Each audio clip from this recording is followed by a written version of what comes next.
नमस्कार श्रोत्यांनो. श्री ज्ञानदेवांचा हरिपाठ भाग 5. श्री गणेशाय नमः. श्री गुरुभ्यो नमः. श्री सरस्वते नमः. माझे सद्गुरू परमसंत ठाकरसिंगजी महाराज, परमसंत बलजीतसिंगजी महाराज यांच्या चरणी कोटी कोटी वंदन. श्री ज्ञानेश्वर माऊलींच्या चरणी कोटी कोटी वंदन. श्रोत्यांच्या हृदयस्थ भगवंताला माझा कोटी कोटी प्रणाम. ज्या ज्या ठिकाणी मन जाय माझे, त्या त्या ठिकाणी निज रूप तुझे. मी ठेविते मस्तक ज्या ठिकाणी, तेथे तुझे सद्गुरु पाय दोन्ही. वसुदेव सुतं देवं कंस चाणूरमर्दनं, देवकी परमानंदं कृष्णं वंदे जगद्गुरुं.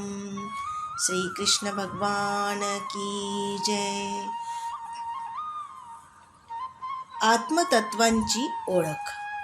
पर्वताप्रमाणे पातक करणे, वज्रलेप होणे अभक्तांसी. काही ज्यासी नाही ज्यासी भक्ती, ते पतित अभक्त. हरिसी न भजत दैवहत. अनंत वाचाळ बरळती बरळ, त्या कैचा दयाळ न पावे हरी. ज्ञानदेवाप्रमाण आत्मा हा निधान, सर्वा घटी पूर्ण एक नांदे. श्री ज्ञानदेव म्हणतात, जो हरीचे चिंतन नामस्मरण करीत नाही, ज्याच्या मुखात हरी येत नाही, हरीचे नाम येत नाही, ज्याचे आयुष्य नामाशिवाय जाते, तो अभक्त. त्याची जन्मजन्मांतरीची पापे पर्वताप्रमाणे भक्कम होत जातात, वाढतच जातात.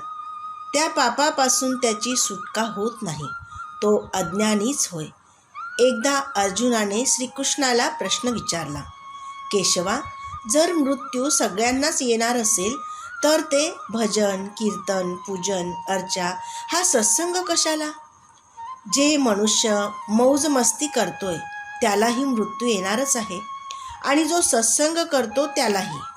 तेव्हा श्रीकृष्ण म्हणाले, पार्था, मांजर जेव्हा उंदराला पकडते तेव्हा ती उंदराला दाताने मारून टाकून खाऊन टाकते, पण तीच मांजर जेव्हा त्याच दाताने आपल्या पिलांना पकडते तेव्हा त्यांना खात नाही, उलट अत्यंत नाजूकपणाने एका जागेवरून त्यांना दुसऱ्या जागेवर घेऊन जाते.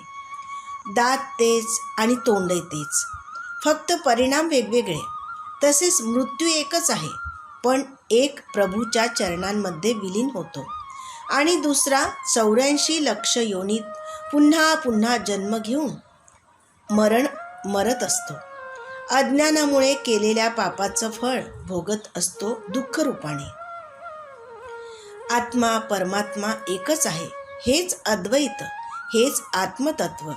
हे त्या अज्ञानी जीवाला कळत नाही आणि पापांच्या राशी तो वाढवितच जातो.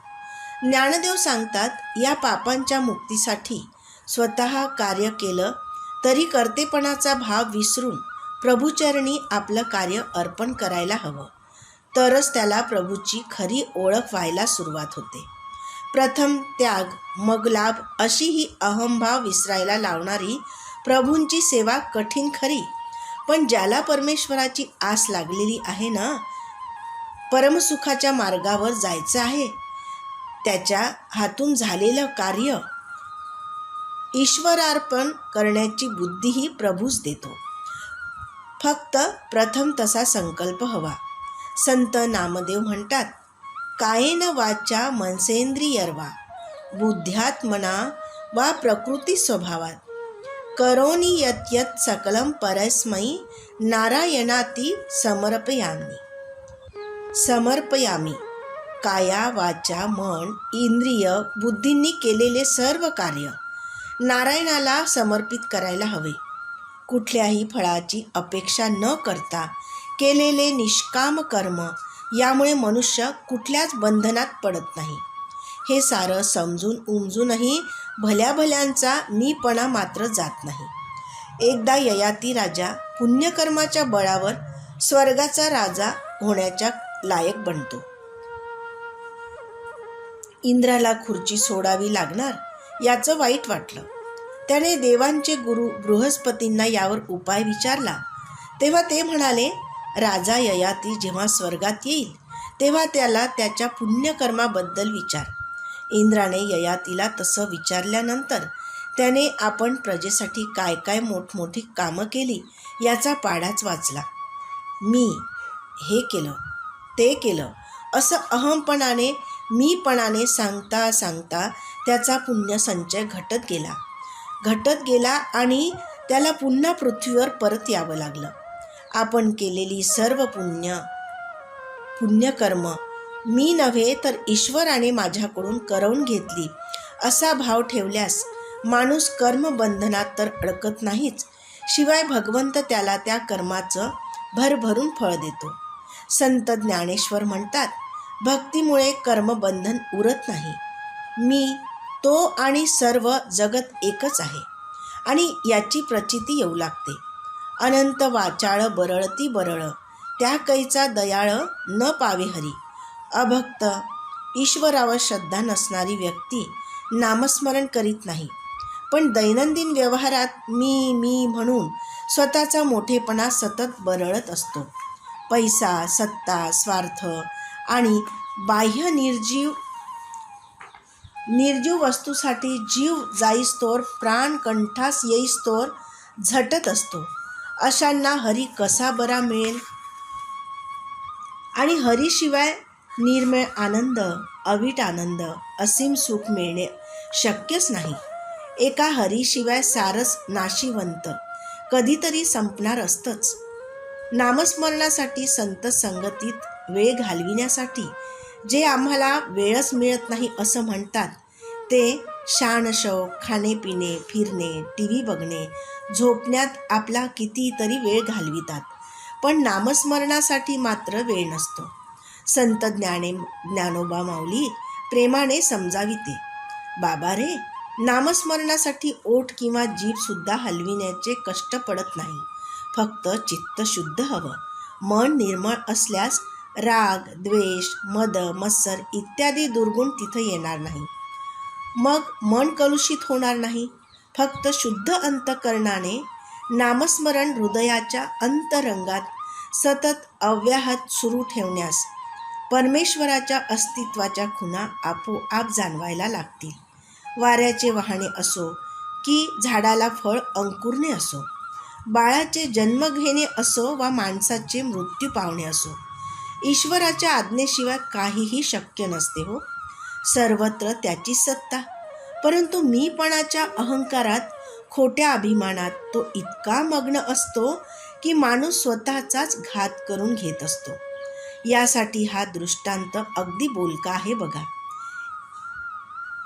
एक अत्यंत हुशार मूर्तिकार हुबेहूब मूर्ती बनविण्याची त्याला कला अवगत असते. त्याचा अंत समय समीप येतो, पण तो काय हुशारी करतो, अगदी आपल्यासारख्याच अनेक मूर्ती तयार करतो आणि स्वतः त्या मूर्तींच्या मध्ये जाऊन बसतो. यमाचे दूत येतात, परंतु त्यांना सगळ्या मूर्ती एकसारख्या दिसू लागतात. खरा मूर्तिकार कोण आहे हेही त्यांना ओळखता येत नाही. ते परत जातात. सारा वृत्तांत सांगितल्यावर यम पुन्हा तिथे येतो. मूर्तीचं निरीक्षण केल्यानंतर यमाने काय म्हटलं, किती सुंदर मूर्ती आहेत या. कोण असेल तो मूर्तिकार? त्याला तर बक्षीस द्यायलाच हवं.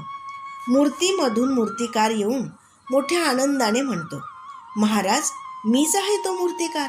मीच महाराज, मीच होय. यम स्मित करून दूतांना म्हणतात, घ्या, याला घेऊन चला, याचे दिवस संपलेत. या मीपणामुळे माणूस स्वतःचाच घात करतो.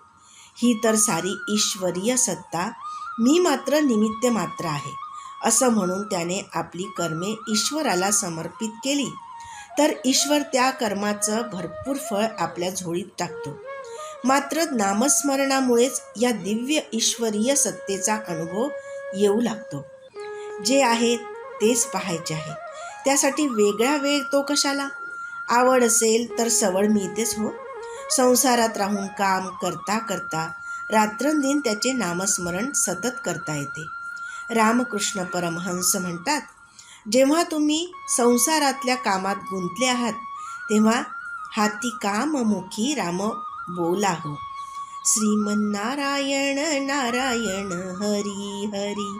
श्रीमन्नारायण भवतारायण, श्रीमन्नारायण नारायण नारायण.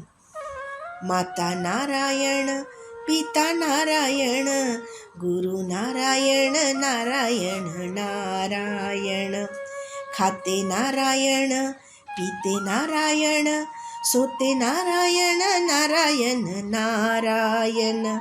उठते नारायण, बैठते नारायण, चलते नारायण नारायण नारायण. मुझ में नारायण, तुझ में नारायण, सब में नारायण नारायण नारायण. श्रीमन्नारायण नारायण नारायण. एका हाताने काम करा तर एका हाताने ईश्वराला पकडून ठेवा. जेव्हा काम आटोपलं की दोन्ही हाताने भगवंताला पकडा. म्हणजे संपूर्ण एकाग्रतेने त्याचं चिंतन, नामस्मरण करा. श्री ज्ञानदेव म्हणतात, सर्वा घटी सर्वाच्या ठाई तो एकच भरलेला आहे. हे संत वचन प्रमाण मानून तू ईश्वराची भक्ती म्हणजे नामस्मरण कर.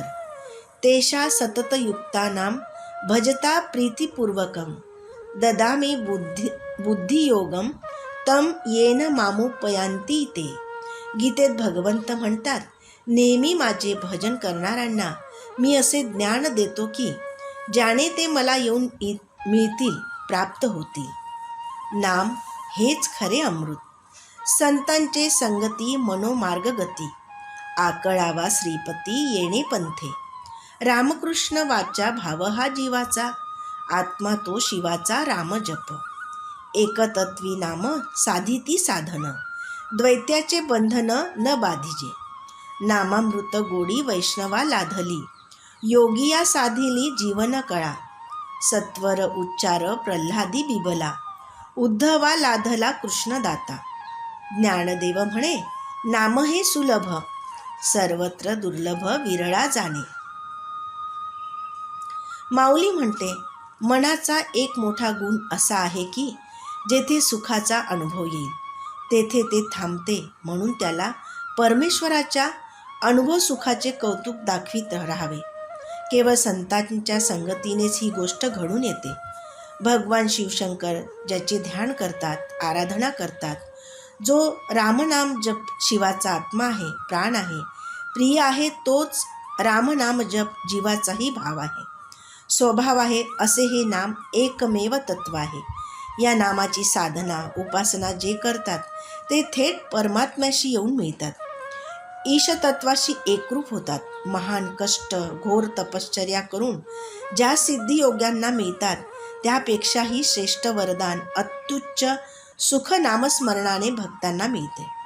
एका माणसाला पाण्यावरून चालण्याची सिद्धी प्राप्त झाली. यासाठी संपूर्ण जीवनभर त्याने अपार प्रयत्न, घोर तप केले. रामकृष्ण परमहंसांना त्याने ही गोष्ट मोठ्या अभिमानाने सांगितली. रामकृष्ण म्हणाले, नावेत बसून पलीकडे जाण्याचे जे काम 2 आण्याने होते त्यासाठी तू आयुष्य वेचलं. त्याऐवजी नामस्मरण करून साधना केली असती तर भगवंत मिळाला असता. योग सामर्थ्याने चांगदेव 1400 वर्ष जगला. शेवटी ज्ञानदेवांच्या भेटीनंतरच त्याला भक्तीचे सुख मिळाले. ज्या नामाच्या उच्चाराने नामामृत प्राप्त होते तो नामोच्चार प्रल्हादाच्या अंतकरणात नारदाच्या कृपेने बिंबला व उद्धवाला तो कृष्ण कृपेने प्राप्त झाला. ओम नमो भगवते वासुदेवाय हा मंत्र नारदांनी प्रल्हादाला दिला. भगवंताचे नाम हेच खरे अमृत आहे. स्वर्गातील अमृत हे तर पुण्याचा क्षय करणारे आहे, पण हरिनामामृत तर हरीची प्राप्ती करून देणारे आहे. विषय उपभोगाकडील मनाची ओढ थांबवून भगवंताकडे प्रेम लागण्याकरिता प्रथम सत्संग करावा. सत्संगामुळे हरिनाम, हरिनामाचे प्रेम, भगवत कथा इत्यादी आवडू लागते. पाण्याची धाव जशी उताराकडे असते तशी मनाची धाव संसाराकडे, विषय उपभोगाकडे असते. मग भगवंताकडे लावणे प्रथम जरी कठीण वाटले तरी प्रयत्नपूर्वक मनाला नामस्मरणात गुंतविले की पुढे पुढे नामस्मरण हा मनाचा स्वभाव बनतो. त्यालाही ते आवडू लागते आणि मन नाम घेऊ लागते. रुक्मिणीने कृष्णाच्या पराक्रमाच्या गोष्टी ऐकल्या आणि तिचं श्रीकृष्णावर प्रेम जडलं. ती म्हणाली, मी करेन तर श्रीकृष्णाशीच विवाह करेन, नाहीतर आजन्म अविवाहितच राहीन.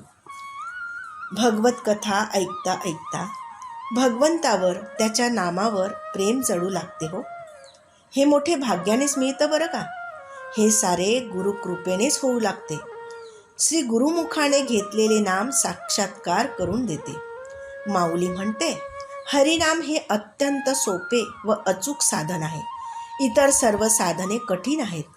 तरीही रामकृष्ण हरी या नामाचे महत्त्व जाणणारा विराळाच आहे. म्हणून हरिनाम दुर्लभ आहे.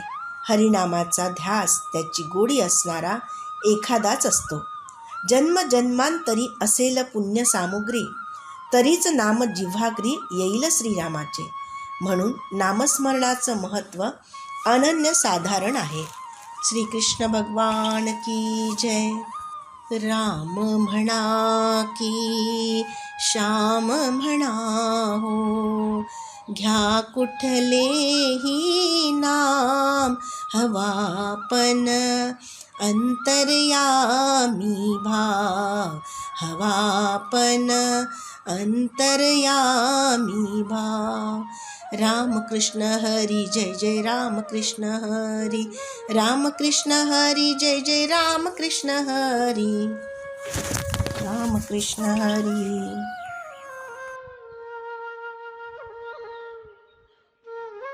नमस्कार श्रोत्यांनो, श्री ज्ञानदेवांचा हरिपाठ भाग 6. गुरुविना अनुभव कैसा कळे, विष्णुविने जप व्यर्थ त्याचे ज्ञान, रामकृष्ण मन नाही ज्याचे. उपजोनी करंटा नेने अद्वय वाटा, रामकृष्णी पैठा कैसा होय. द्वैताची झाडणी गुरुविने ज्ञान, त्या कैचे कीर्तन घडे नामी. ज्ञानदेव म्हणे सगुण हे ध्यान, नामपाठ मौन प्रपंचाचे.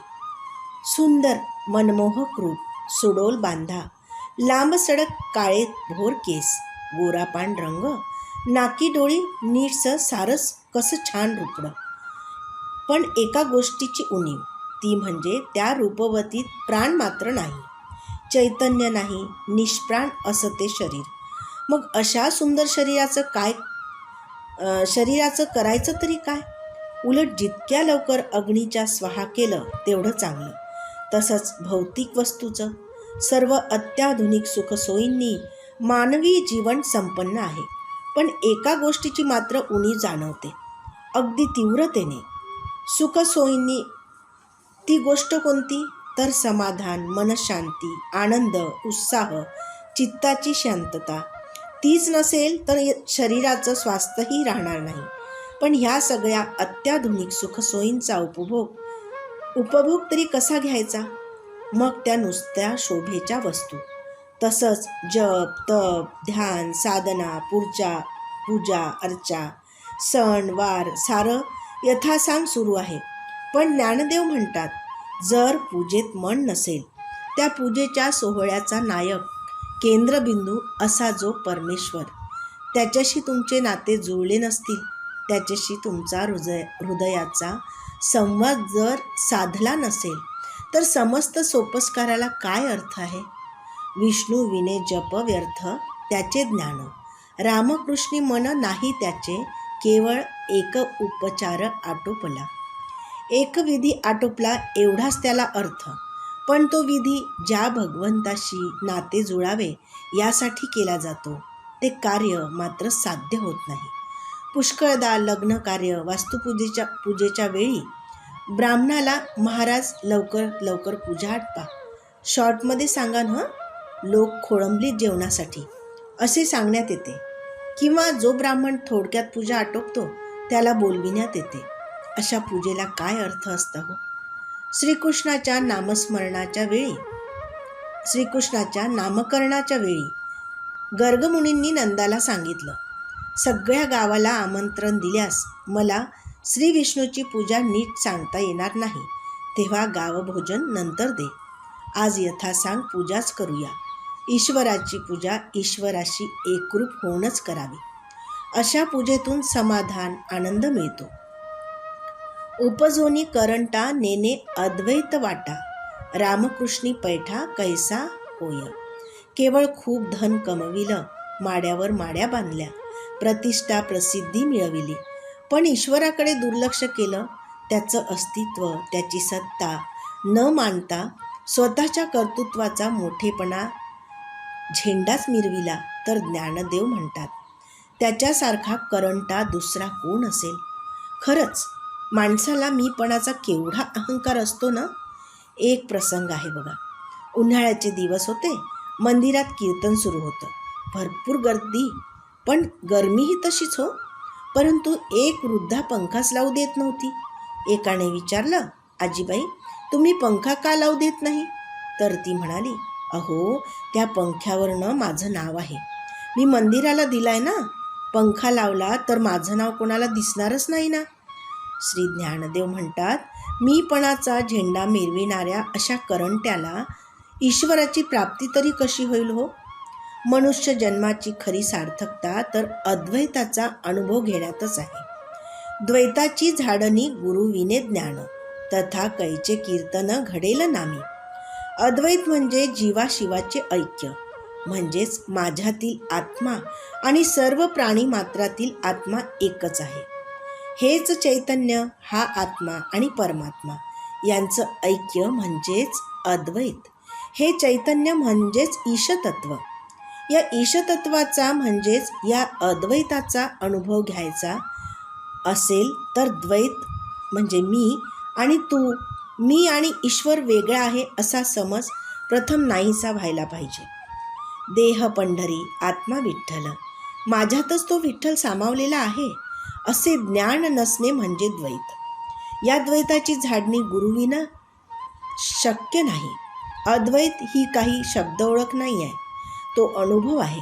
द्वैत म्हणजे भ्रम. ज्ञानी पुरुषच दूर करू शकतात. हे ज्ञानही नुसते शब्दांचे असून चालत नाही बरे, तर आत्मानुभूतीचे असायला हवे. असे अनुभवसिद्ध ज्ञान सद्गुरूकडेच असते. ज्ञानदेव म्हणतात, गुरुशिवाय मी, श्री गुरुकृपेशिवाय ते शक्य नाही. स्वामी विवेकानंदांच्या जीवनातील हा प्रसंग. स्वामीजी ईश्वराच्या शोधात सर्वत्र भटकत होते. कशानेच त्यांचं समाधान होईना. शेवटी फिरता फिरता रामकृष्ण परमहंसाकडे ते आले आणि म्हणाले, मला ईश्वर दाखवा, तरच मी ईश्वराला मानेन.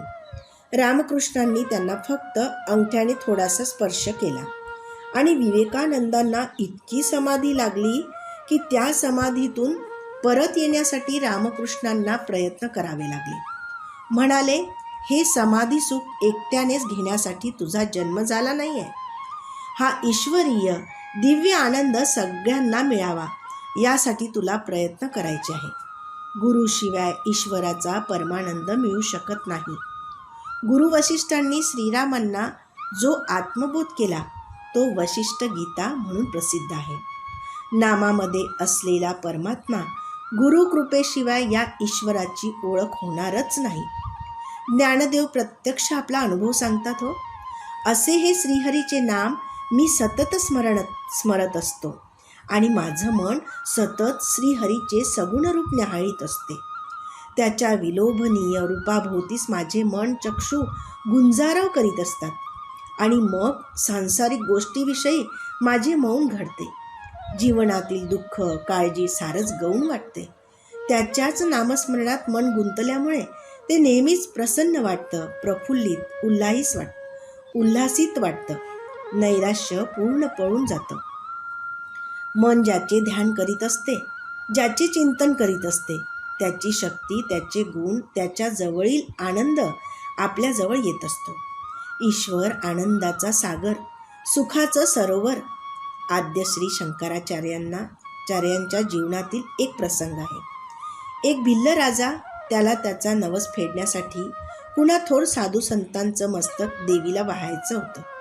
तो राजा श्री शंकराचार्यांजवळ येऊन म्हणाला, महाराज, आपण तर नेहमी म्हणता शरीर खोटे आहे, आत्मा सत्य आहे, मला तुमचं मस्तक हवंय. साधूच्या मुखातून नकार कधी निघतच नाही. आचार्य म्हणाले, जरूर घेऊन जा, फक्त आश्रमात कोणी शिष्य नसेल आणि मी ध्यानात असेल तेव्हा घेऊन जा माझं मस्तक. तर एक वेळ अशी त्या भिल्लाला मिळाली. तो लगेच तलवार घेऊन शंकराचार्यांजवळ आला. ते ध्यानात होते. आश्रमात कुणीच नव्हतं.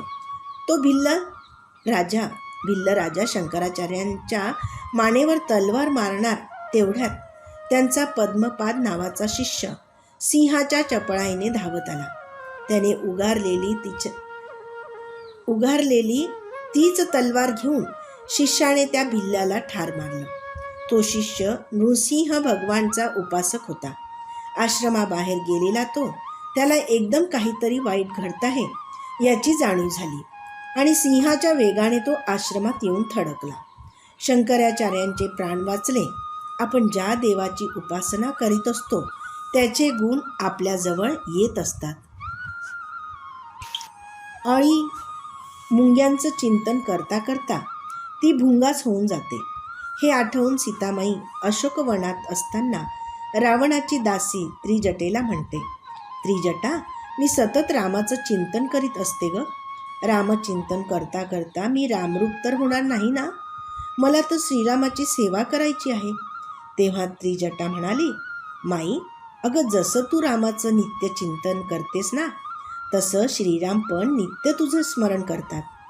रामचिंतन करता करता जरी तू रामरूप झाली तरी तुझं चिंतन करता करता श्रीराम सीतारूप होतील आणि रामसीतेची ही जोडी अशीच कायम राहील.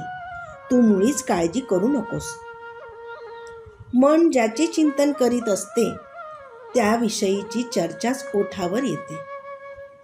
मन ज्याचे चिंतन करीत असते त्याचे गुण मनाजवळ येत असतात. ईश्वर आनंदाचा सागर आहे, सुखाची घागर, शांतीचं सरोवर. त्याचं नाम घेतलं, नामस्मरण केलं तर आपणही नित्य सुखसागरात चिंब भिजू शकतो. ज्याच्याजवळ काळ परमात्मा असेल त्याला काळाची भीती बाळगायचं कारणच नाही. अंतरीचे धाबे स्वभावे बाहेरी आपण सतत संसाराचे ध्यान करीत असतो. मग ओठावरही त्याच गप्पा. मुलांचे शिक्षण, महागाई, राजकारण, भ्रष्टाचार यातून निष्पन्न मात्र काहीच होत नाही. वेळ मात्र वाया जातो. त्याऐवजी ईश्वराचे नामस्मरण केल्यास स्वतःचं दुःख, चिंता तर संपतीलच, पण आपल्याकडून सत्कार्य घडेल, इतरांची सेवा, पुण्यकर्म घडेल. हातून घडलेल्या प्रत्येक चांगल्या कर्माचं फळ चांगलंच मिळेल. कोणी कितीही जमाना बदलला म्हटलं ना तरी ईशतत्व हे अमर आहे, निरंतर सत्य आहे. त्याला स्मरून सत्कार्य केल्यास नक्कीच हृदय आनंदाने भरून येईल. शुद्ध बीजापोटी फळे रसाळ गोमटी. अंतःकरणात सत्कार्याचं बीज रोवलं की हळूहळू त्याचा वृक्ष होईल आणि अनेक चांगली फळं लागतील. म्हणजेच अनेक चांगली कार्ये हातून घडतील आणि कुचलिया वृक्षाची फळे मधुर कोठोनी असतील. याप्रमाणे मनात कुचके, नासके, स्वार्थी विचार असतील तर परिणामही तसाच भोगावा लागेल. द्वेष, मत्सर असेल इतरांच्या मनातही आपल्याविषयी द्वेष, मत्सरच राहील. द्वेष, मत्सर कोणत्या पातळीपर्यंत जाऊ शकतो याचं हे जिवंत उदाहरण. एकदा दोन मित्र शंकराची आराधना करतात. भोलेनाथ थोड्या भक्तीनेही प्रसन्न होतात. शिवशंकरांनी दर्शन देऊन म्हटलं, काय हवंय तुम्हाला, लवकर सांगा. एक मात्र लक्षात असू द्या, जो प्रथम मागेल त्याच्या दुप्पट दुसऱ्याला मिळेल. आपल्यापेक्षा दुसरा वरचढ. नाही नाही, दोघेही चूप. दोघांनीही काहीच मागितलं नाही हो. तेव्हा सांब सदाशिव म्हणाले, ठीक आहे, तुम्ही काही मागतच नाही तर हा मी निघतो. तेव्हा एकाने खूप विचार करून काय मागितलं असेल, सदाशिवा, मी एका डोळ्याने सुद्धा सारं बघू शकतो. असं करा, तुम्ही माझा एक डोळा फोडून टाका. मनात म्हणाला, म्हणजे माझ्या मित्राचे दोन्हीही डोळे जातील. केवढीही असूया, पण नामस्मरणाने मात्र मन निर्मळ होतं. ज्ञानदेव म्हणतात, मी तर सतत हरीच्या चिंतनात मग्न असतो. तुम्हीही व्हा ना. संसार नेटकेपणानं करावा, पण दिवस रात्र त्याचीच काळजी करायला नको बरे. मनात राम राहिल्यास ओठावरही राम येईल. रामनामानं निर्जीव दगड तरलेत, मग तुम्ही का तरणार नाही? ज्याची रामकृष्णावर दृढ श्रद्धा आहे त्याच्यावरच श्री गुरुची कृपा होते आणि तोच ध्यानी मनी नामस्मरण करतो. माऊलीवर अशी गुरुकृपा झाल्याने ते अद्वैतानुभवाचा, समाधी सुखाचा दिव्य आनंद घेण्यात रममाण झाले आहेत. स्वतः संसाराविषयी उदासीन आहेत, पण सगळ्यांना मात्र नीटनेटका, शांततेनं, समाधानानं, समृद्धतेनं आत्मज्योत जागृत ठेवून ईश्वराला स्मरून संसार करावा याची ज्ञानेशांना तळमळ लागली आहे. ते म्हणतात, ईश चिंतनानं हवं ते मिळविता येते, म्हणून त्याच्या चरणी लीन व्हा. ज्ञानेश्वर महाराज की जय. किती किती आनंद रे सांगू कृष्णनाथा. किती किती आनंद रे सांगू पंढरीनाथा. तुझ्या नामाची रे झुळझुळ वाहे गंगा. किती किती आनंद रे सांगू पंढरीनाथा. किती किती आनंद रे सांगू कृष्णनाथा. श्री कृष्ण भगवान की जय.